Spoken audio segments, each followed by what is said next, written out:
Hey guys, Coach Scott from Wolverine Martial Arts again. I am up at the Lonely Dojo, sitting on the couch today with some books. I've had a few people reach out to me saying, Scott, training at home is great, but what else can I do to read?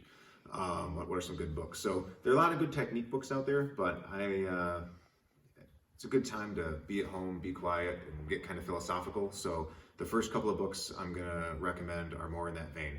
So one amazing book is Mind Over Muscle. It's writings from the founder of Judo, Jigoro Kano. This is a fantastic book that gets into the philosophy of how Judo was created. If you don't know your history, what we call Jiu-Jitsu or Brazilian Jiu-Jitsu came from Judo after a lot of Japanese people had emigrated to Brazil and were teaching Judo there, and the word Judo and Jiu-Jitsu were sort of interchangeable, and it was sort of evolution and isolation. That's where BJJ came from. And so what's great is what Kano had done was he looked at all these other older traditional Jiu-Jitsu styles, and he went around figuring out what was most effective.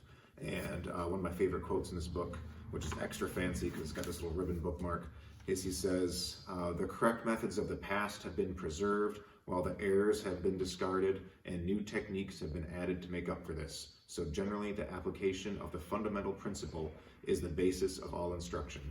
So Judo was his way of looking at what worked, what didn't, and what needed to be tweaked.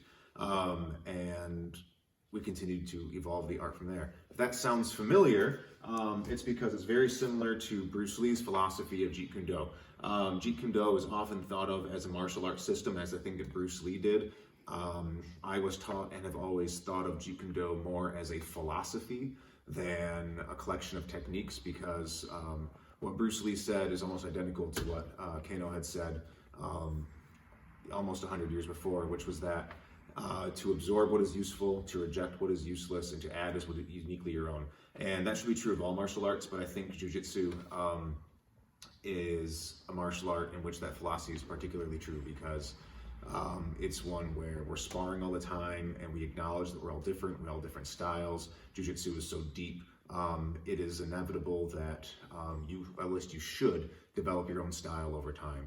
And so this book gets deep into that philosophy and how to think about different ideas. And so I think this is great. I think it's a fundamental book for any martial artist. So if you haven't read this one, I think this is a great one to start with. I think this one is excellent as well. So yeah, if you need to get started, Mind Over Muscle and Tao Jeet Kune Do. I will be back with more book recommendations soon. In the meantime, happy reading.